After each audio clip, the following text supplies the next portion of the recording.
Hello guys! Welcome back to our YouTube channel. So, ito nga po pala yung ginagawa ko kadalasan after school.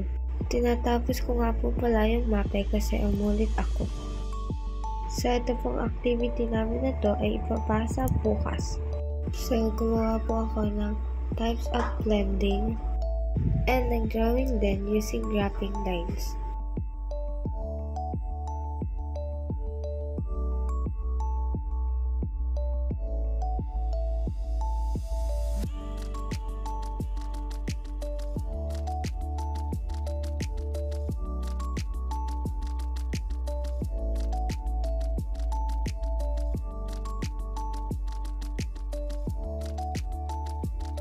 So, ito na nga po yung natapos ko.